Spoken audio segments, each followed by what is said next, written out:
Good morning, and welcome to the 5th annual South by Southwest Eco Conference. I'm Scott Wilcox, the director of South by Southwest Eco and the director of technology for South by Southwest LLC. I'm going to keep it short this morning so we can get to our opening speaker, but first I want to tell you about a cool new way we have for you to ask questions during the keynotes this year. Anytime during the talk, you can open slido.com on your phone, tablet, your computer, and ask a question with the hashtag SXSWECO, and then we'll pull those questions up during the Q&A. I am really excited about our opening speaker. He helms a company whose vision is to do the impossible now, to bring the natural resources of space to within humanity's economic sphere of influence. As we focus on the future, we need to embrace innovation and to ecologically and economically meet our needs.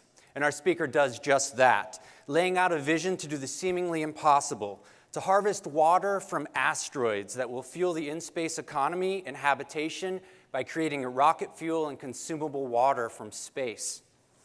He's been intimately involved in the life cycle of NASA's Mars exploration rovers and the Phoenix Mars lander. He's been part of the system engineering, development, and served on the teams for assembly, test, and launch operations for these missions. He was also the flight director for Phoenix. He was also the flight director for Spirit and Opportunity and the surface mission manager for Phoenix. He's the recipient of 2 NASA Exceptional Achievement Awards. Please welcome the president and chief engineer of Planetary Resources, Chris Lewicki. Hey, Chris. Morning, everyone. I'm very happy to be with you this morning and kick off something you probably haven't heard much about, which is resources in space. So I think one thing that's important to realize is that the most important resource in space will be us, will be people. If we want to continue to grow and develop, raise our families, grow our economies, we're going to need resources. So when we get into space, we need to find those things which have support our lives and livelihoods for all of our history. And I'm going to tell you a little bit about how Planetary Resources is making that happen today. So our vision is to use the resources of space to expand our economy without limit. It has been government exploration, scientific exploration for the last 50 years that has really revealed the wonders of our solar system and really the incredible resources and opportunities and just the wonderful beauty that's out there in the solar system and in our universe.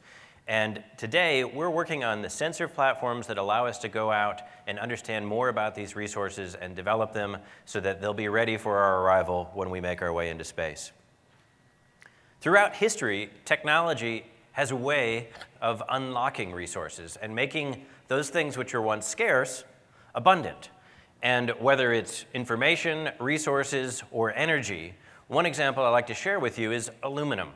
We think of aluminum as a fairly ubiquitous metal that is available everywhere. You're sitting on aluminum chairs, talking on an aluminum cell phone. You maybe came here today in an aluminum car, aluminum train, or aluminum plane. But it used to be the rarest metal on the planet. And through the Hall-Héroult process, we figured out how to extract it from bauxite, one of the most abundant materials in the Earth's crust. And now, of course, you drink your soda cans in it, you wrap your burritos in it, and recycle it, but it used to be one of the rarest materials on the planet.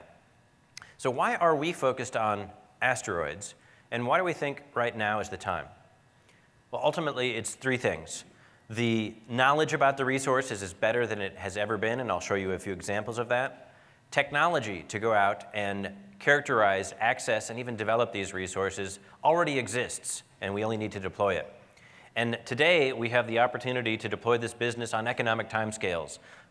This year, next year, and just the next few years, we can make progress towards this very audacious goal.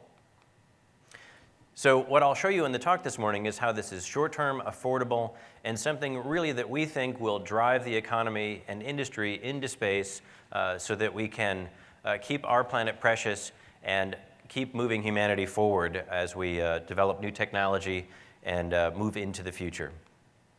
So a little science lesson. This is us. This is the solar system about 15 years ago. And at that point in time, we knew of about 40,000 objects in the solar system, including the planets, asteroids, comets, and you can see us there in the middle. You see the asteroid belt kind of around the edge, and just for a frame of reference, Jupiter is circling the outside. And as I start to animate this, what you can watch is the Earth go round and round the sun once a year, and you see those flashes of light that are appearing. Well, those flashes of light are actually the discovery of additional asteroids in our solar system over the last 15 years, each of them adding to the enormous cloud of what you know is the main belt of asteroids, but also finding thousands and thousands of asteroids that cross near Earth's own orbit. And when we get to today, we have over 600,000 asteroids that have been discovered, and we have just found only 1% of what's out there. So as you can see, our solar system is swimming with these objects, just waiting for us to find out more about them. Of these 600,000 asteroids, actually 4,000 of them, or a little bit more, are easier to get to than making a round trip to our own moon. When Buzz and Neil went in 1969, landed, picked up a piece, brought it back to Earth, they were actually making a more difficult trip than the trip to our nearest near-Earth asteroid. The best asteroids for developing resources may already be known, and these are the future of a trillion-dollar industry. And let me emphasize that. This is an industry that can grow without scale. If you think about what we hold most precious on this planet, whether it's energy, real estate, resources, those materials and items are available in near infinite quantities in space.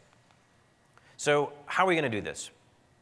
We're focused on a few key aspects of technology, things that take your mobile phone and your tablet computers and take that technology and deploy it into space.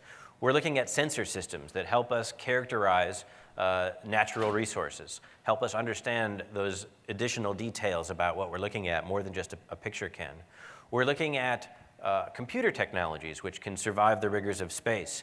We're using advanced manufacturing techniques like 3D printing that allow us to not only make better technology, better spacecraft, but also make it more cost effectively, doing something that used to take hundreds of people and making it possible to do with just a few dozen. And we're using communications technology like optical communications that allow this to access these vehicles on the other side of the solar system. And ultimately what we're doing is we're taking something that used to be the domain of governments, the domain of the largest companies in the world, and we're bringing it down to the scale of a startup. And we're doing it using technology that allows us to deploy this with fewer people, but also with even greater technology. So going from something that would take billions of dollars to something that can be done really just for a few $1,000,000, bringing it into the scale of exploration that we're used to today on this planet.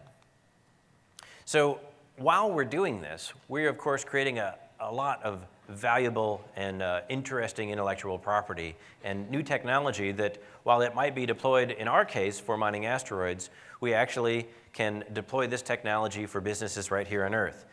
Things like the electronics that we develop being used in extreme environments, next generation communication systems, being able to create propulsion and attitude control systems, and leveraging huge amounts of government research and industrial research into these remotely autonomous vehicles which we can deploy all around this planet.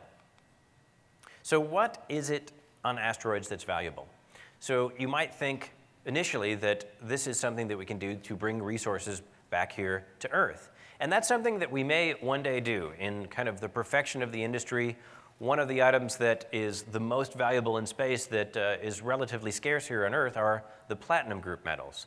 These are metals that settled on the Earth during its formation billions of years ago, and because they're very heavy and very dense, they sunk all the way to the Earth's core. And in fact, the platinum that we extract from the Earth today was very probably the site of a previous asteroid impact, whether it was the one that took out the dinosaurs or ones prior to that. Nearer to the present is the use of construction materials. These are metals like iron, nickel, and cobalt. Metals actually that exist in many meteorites, one of these which I have with me in my pocket right here. Materials which come through the night sky like a meteor or like a shooting star. And with iron, nickel, and cobalt, we'll build the future Starship Enterprises in space. We won't build them in Iowa like the movies, unless someone develops the warp drive sooner than later. But in this case, we can use that 3D printing technology and the construction materials that are available on asteroids to build future habitats, to build future machines, to build future spaceships, using this metal that is already present in space that we don't have to ship there. But the most important and perhaps the key that unlocks the entire solar system for all of us is the very simple molecule of water. Now, water we all know as the essence of life. We're made of this stuff. Everything that we do in our daily lives involves interacting with water in some way, whether it's the plants that we grow or the food that we make or even the industrial processes that we use water. But when you take water into space, it takes on two additional key roles. One is to protect us from the radiation that we find in space, from that hot ball of fusion at the center of the solar system, or from the cosmic radiation that's coming in from distant supernovas now elsewhere in the solar system, or the galaxy. So radiation shielding, of course, is very important for human lives and livelihood. But the last thing, and this really is, for me as a rocket scientist, the most exciting, is water contains the elements of rocket fuel, hydrogen and oxygen. Every one of the space shuttle launches that you've seen, all 135, included liquid hydrogen and liquid oxygen in that orange external tank. And that is the most powerful rocket fuel on the periodic table. And if we can obtain water in space, we can create space gas stations. And rather than having single-use rockets and single-use spacecraft that we literally throw away after we've used them once, we can reuse and refuel those spacecraft and send them on to another destination. And as Robert Heinlein says, once you're into low Earth orbit, you're halfway to anywhere in the solar system. So water really is the key to unlocking the solar system because it supports our lives and livelihoods and allows us to continue to go on wherever we may be interested in.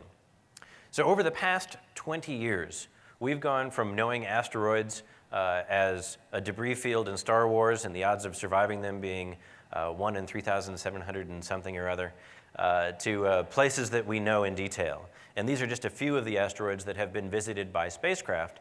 And in a few cases, we've even captured and returned samples from them and have several missions now underway by the Japanese Space Agency and also NASA to return other pieces of them. So these are places that we now understand more than we ever have in history. And just in case you have a little bit of a challenge in understanding the size of these are all to scale. And to give you a familiar reference, this is how you can really place them as places that you can understand. So when we think about space, we think local and linear. As we've moved on the planes, we always think of things in terms of distance and how long it's going to take to get from here to there. But when we get into space, we actually think in different terms. Now, in this chart, you can see we have the Earth. When you get into space, the lowest low Earth orbits are just a few hundred miles up. Our communications satellites and our weather satellites are in an orbit called geosynchronous orbit, which is 22,000 miles away. And the Moon and Mars are hundreds of thousands of miles, if not millions of miles away. And it seems like a daunting distance until you realize that in space, it's about energy and it's about velocity. And as Isaac Newton said, an object in motion stays in motion. So once you get into space, you coast. So to rearrange this plot, it's actually everything in space that's close to each other. And we're the ones that are very far away from that. So once we get into low Earth orbit, if we are able to refuel our spacecraft, we're able to move around space really with relative ease. And the same energy that it takes to get from Earth orbit to space, if you put that same amount of energy back in to that vehicle, you can fly all the way past Pluto, as was just done this summer. So why is this a short-term interest? Why is this something that is not the work of science fiction? Well, it turns out there's already a very large demand for water and fuel today. whether it's the 6 tons of water that's delivered to the space station every year to support the 6 astronauts that are there. This is delivered at the cost of almost $50 million a ton for this material. Or it's the hundreds of satellites that are in geosynchronous orbit providing our communications infrastructure. This is a market today that is already several billion dollars. And today, we're serving it from the surface of the Earth very expensively, very inefficiently. And if you could think of the ability to refuel these spacecraft and have a space tug of sorts, the same way that ships come in and out of port, this could grow much faster than it's growing today. And if you look at across all the different groups that are operating in space, it is a multi-billion-dollar market, and something that if we were only to get this fuel from space instead of to ship it up from the surface of the Earth, it could be very valuable for our future. So how do we get water off of an asteroid? Do we need Bruce Willis and explosions? Do we need mining machines and drilling? It's actually a lot simpler than you might think. When we made our way across this country 150, 250 years ago, we didn't use electric trains, we didn't use hybrid vehicles, we burned wood. We created steam. We used iron and very simple technologies. And as we make our first tentative steps into space, it'll be much the same. We'll use the heat of the sun, which has been there for the last 4 billion years, and it'll be there for the next. And with that heat, we'll collect it using inflatable structures, structures which have already been demonstrated by NASA and private companies in Earth orbit. And we'll collect that light and concentrate it onto the icy soils of a near-Earth asteroid. Now, with that thousands of watts of energy, we can heat up that ice and evaporate it, much the same way that you distill seawater. And in the perfect industrial vacuum of space, that vapor now is free to travel until it finds a cold spot, which we can create with the 3-degree Kelvin background sky temperature of the rest of space. And what we create is a perfect ice cube, purified and ready for transport, much in the same way that you have the morning dew gathering in the places that are in the shadow of the sun. This is the same type of thermodynamics that help you mine an asteroid in space without ever having to touch it, without creating any new technology. Now, this won't be the most efficient way to do it, for sure, and the technology will create better and better ways of doing this. But this is the way that we can get started using technology and systems that have already been developed today. And this is how we'll extract the first few tons of water that'll come from space instead of the surface of the Earth. So how do we pick these asteroid targets? Well, with 11,000 near-Earth asteroids to choose from, we, of course, make that first cut of those that are closer to us than the moon, and we get down to a few thousand. Then we want to get ones that are larger enough so that we can, of course, have a life of using them that will be long enough for having invested in the infrastructure to build them. We'll want to be able to visit them very frequently, so we look for ones that have the right orbit or the right bus schedule, so to speak, so that we can come and go at a good schedule. And then, as I had just mentioned, it's not so much about the distance, it's about the velocity and the energy. We'll want to find those ones with the energy that's just right. And of the 3 different types of asteroids that there are, from the stony type, the metal type, and the carbonaceous type, we'll want to find those carbonaceous types that have the most abundant amount of water in them, up to 20% of their weight.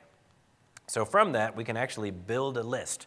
And we have over 10 asteroids today that are very interesting to us, all of which are actually more valuable and have a longer lifetime than some of the largest resource projects here on Earth.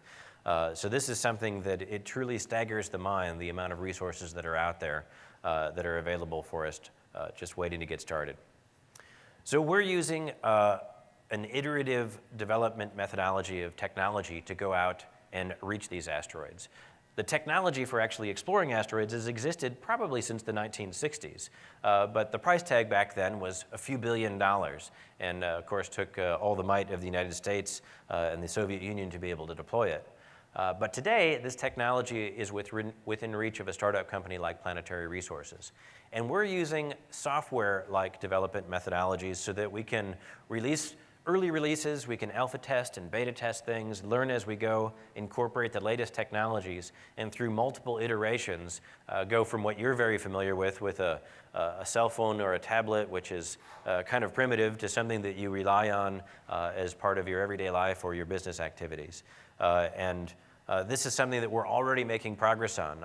On July 20th this summer, the anniversary of the July 16th, the anniversary of the Saturn V launch, which carried Buzz and Neil to the moon, we deployed the first spacecraft created by an asteroid mining company from the International Space Station.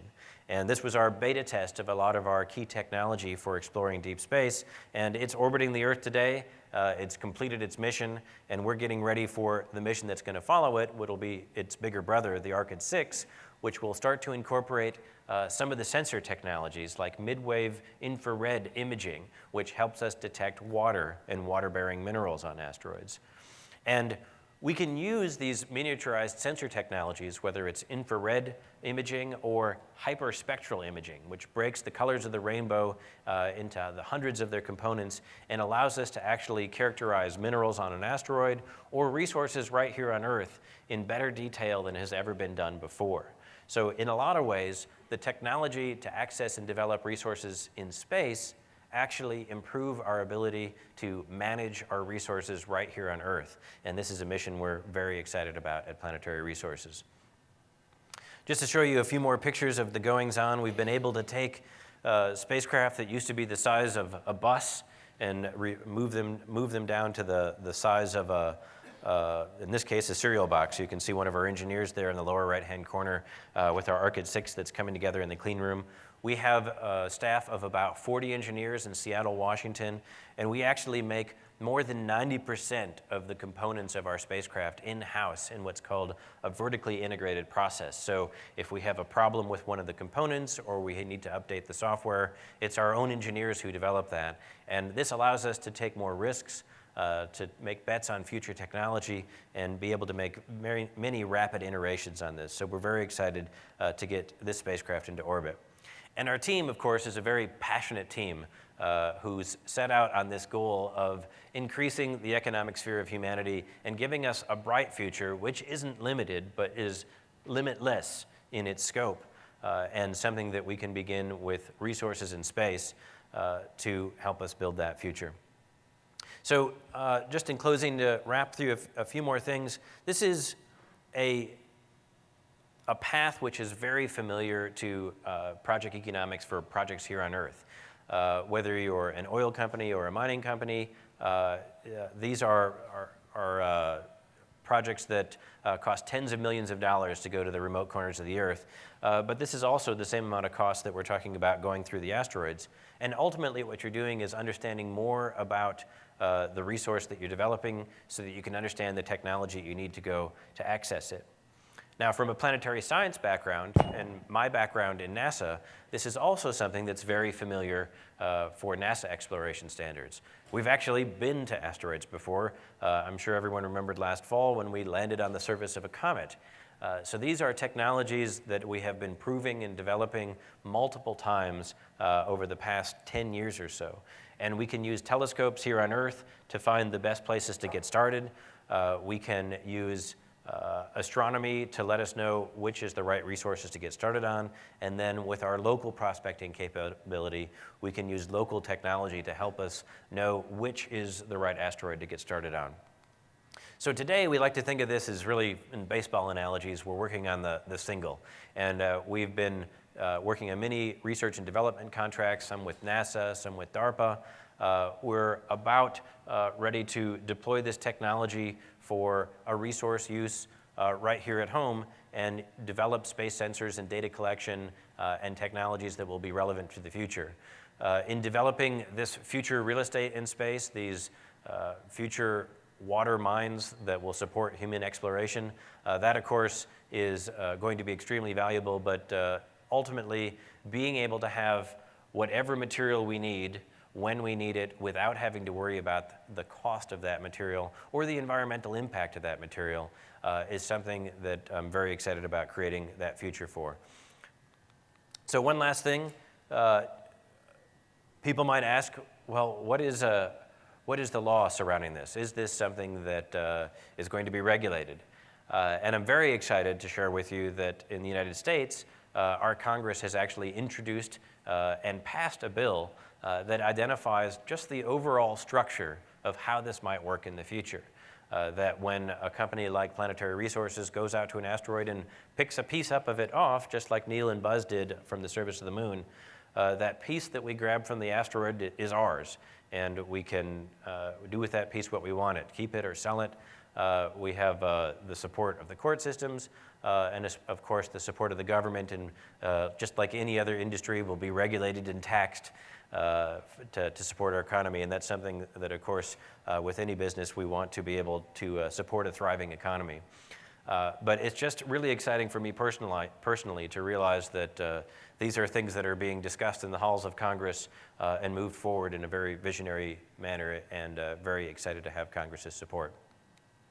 So in closing, just a reminder that we're the important thing. Our lives, our economies, our friends, our families, and the things that we do with the resources that we have.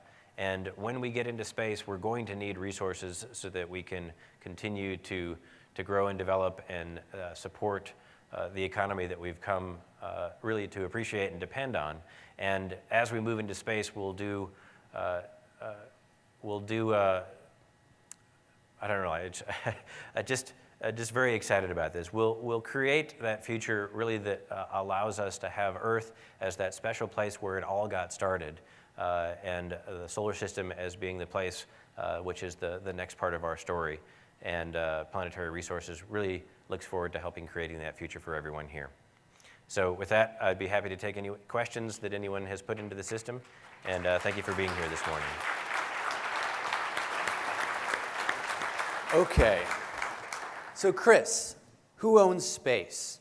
Should there not be a global body deciding what we do out there? Should we also not think about doing things smarter, not just harvesting more?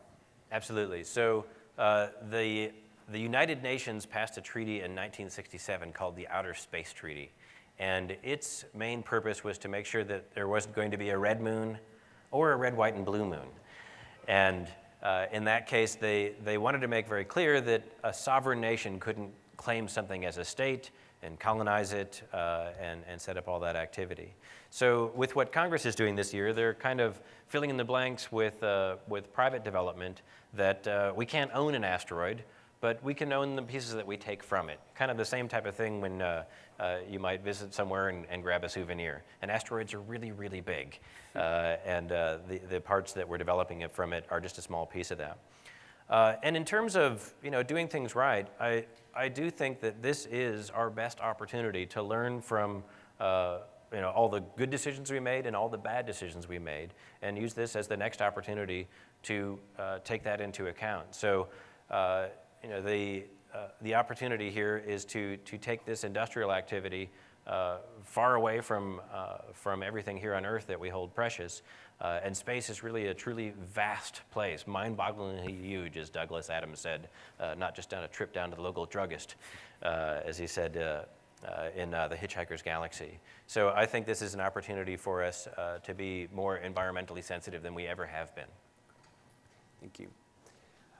How would, does or will SpaceX support or collaborate on the initiative at all? Absolutely. So SpaceX, founded by Elon Musk, and is one of the most successful and visionary people on the planet. Elon's dream is to go to Mars and to develop a human presence on Mars.